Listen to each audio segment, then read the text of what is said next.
Hello বন্ধুরা, welcome back to my channel মিঠুর মাম্পি ব্লগে তোমাদের সকলকে ওয়েলকাম জানাই। তোমরা সবাই কেমন আছো? আশা করি তোমরা সবাই ভালো আছো। আমি তো ভীষণ ভালো আছি। তো থাম্বনেল দেখে তো বুঝতে পারছো আজকের ভিডিওটা কি হতে চলেছে। তো চলো ঝটপট দেরি না করে ভিডিওটা দেখে নেব। তো সবার আগে বলে নিই, যারা এই মুহূর্তে চ্যানেলটা নতুন দেখছো তারা প্লিজ চ্যানেলটা সাবস্ক্রাইব করে দিও। আর যদি আমার এই ভিডিওটা তোমাদের ভালো লেগে থাকে তাহলে ভিডিওটা লাইক কমেন্ট শেয়ার করো। আর তুমি যদি ইউটিউবার হও অবশ্যই আমাকে তুমি সব সময় তোমার পাশে পাবে। তো চলো রান্নাটা শুরু করি। কড়াইয়ে তেল দিয়ে নিয়েছি। তেল গরম হয়ে এলে আমি আগে থেকে কেটে রাখা আলু তেলের মধ্যে দিয়ে নিয়েছি। ভালোভাবে আলু ভাজতে দেব। আর ওদিকে আমি আগে থেকেই কাঠখোলায় নেড়ে নিয়েছিলাম দারচিনি, এলাচ, লবঙ্গ আর গোলমরিচ। ওটাকে আমি পেস্ট করে নেব। দেখো পেস্ট করে নেব। আর রান্নাটার জন্য আমি এখানে আধা কিলো চিকেন নিয়েছি। তো দেখো আমার আলুটা ভাজা হয়ে গেছে, আমি একটা পাত্রে তুলে নেব। আর এই রান্নাটা করার জন্য আমি পেঁয়াজ, আদা, রসুন আর টমেটো নিয়েছি, এটা পেস্ট করে নেব। এবার কড়াইয়ে তেল দিয়েছি, তেলের মধ্যে লবঙ্গ, এলাচ, তেজপাতা আর একটা শুকনো লঙ্কা দিয়েছি। একটু নাড়াচাড়া করব, একটা হালকা স্মেল বেরোলে তখন আমি কেটে রাখা পেঁয়াজটা অ্যাড করে দেব। পেঁয়াজ ভালোভাবে ভাজা ভাজা যতক্ষণ না হবে ততক্ষণ এইভাবে নাড়াচাড়া করতে থাকবো। আর তোমরা দেখতে পাচ্ছ কত কম তেল দিয়েছি আমি। তো পেঁয়াজটা দেখো ভাজা হয়ে গেছে। পেস্ট করে রাখা মশলাটা আমি এবার তেলের মধ্যে দিয়ে দিলাম। আদা, পেঁয়াজ, রসুন আর টমেটোমের যে পেস্টটা করেছিলাম ওটা আমি দিয়ে দিলাম। এবার একে একে হলুদ গুঁড়ো, জিরে গুঁড়ো, লঙ্কা গুঁড়ো দিয়ে দিলাম। সামান্য পরিমাণ চিনি অ্যাড করলাম।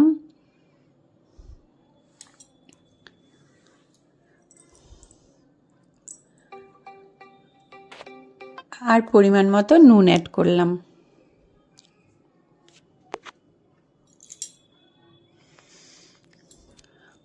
একটু টমেটো অ্যাড করে আমি ভালোভাবে মশলাটা নাড়াচাড়া করতে থাকলাম। মশলা নাড়াচাড়া ততক্ষণই করব যতক্ষণ না মশলার গা থেকে তেল বের হয়ে আসে। দেখো আমি মশলা নাড়াচাড়া করেই যাচ্ছি এভাবে।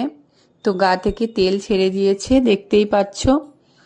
এবার আমি এর মধ্যে চিকেনটাকে অ্যাড করে দেব।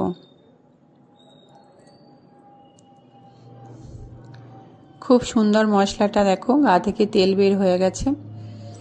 আর টমেটো আমার দেখেছো টমেটোটা একদম মিশে যায়নি মশলার সাথে। দেখো এবার আমি চিকেনটাকে অ্যাড করে দিলাম। এবার চিকেনটা মশলার সাথে ভালোভাবে মিশিয়ে নেব।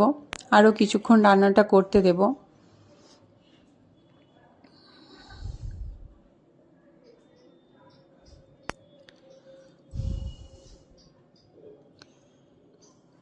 তো দেখো চিকেনটা থেকে কিছুটা জল বেরিয়েছে।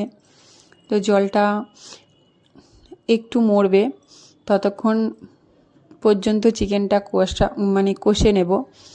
ভেজে রাখা আলু দিয়ে দেব, তারপর আরও কিছুক্ষণ কষে নেব। ভালোভাবে চিকেন, আলু মশলার সাথে কষানো হয়ে গেলে, ভাজা ভাজা হয়ে এলে তখন পরিমাণ মতো জল দেব। বেশি ঝোল হবে না,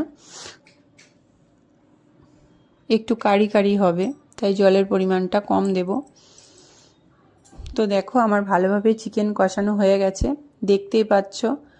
আর আমি একা নিজে হাতে ক্যামেরা করছি আর এক হাতে রান্না করছি, তাই হয়তো ভালোভাবে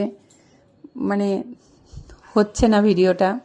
যাই হোক, তো দেখো আমি জল দিয়ে নিয়েছি পরিমাণ মতো, চাপা দিয়ে দিলাম। তো চাপা খুলে ফিরে এসেছি, দেখো আমার রান্নাটা হয়ে গেছে।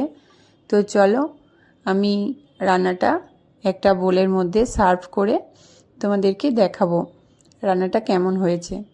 দেখো আলু সেদ্ধ হয়েছে খুব সুন্দরভাবে, দেখতে পাচ্ছ এখানে। দেখো খুব সুন্দর সেদ্ধ হয়েছে। তো আলুটা আগের থেকে এরকমভাবে ফ্রাই করে নিলে রান্নাটা করতে বেশি টাইম লাগে না, কারণ চিকেন তো কষতে কষতেই সিদ্ধ হয়ে যায়। তো আলুটার জন্যই একটু টাইম লাগে, তখন আবার চিকেনটা গলে যাওয়ার সম্ভাবনা থাকে। তো আলুটা যদি এইভাবে আগের থেকে ভেজে নেওয়া হয় তাহলে চিকেন রান্না করতে বেশি টাইম লাগে না। তো দেখো আমার হয়ে গেছে। আমি আগের থেকে কেটে রাখা ধনেপাতা এর মধ্যে অ্যাড করলাম, করে রান্নাটা কমপ্লিট করলাম। তো আমার রান্নাটা হয়ে গেল। তো চলো তোমাদেরকে একটা বোলের মধ্যে সার্ভ করে আমি দেখাই রান্নাটা কেমন হয়েছে। দেখো আমি একটা পাত্রের মধ্যে ঢেলে নিয়েছি, কালারটা কত সুন্দর এসছে।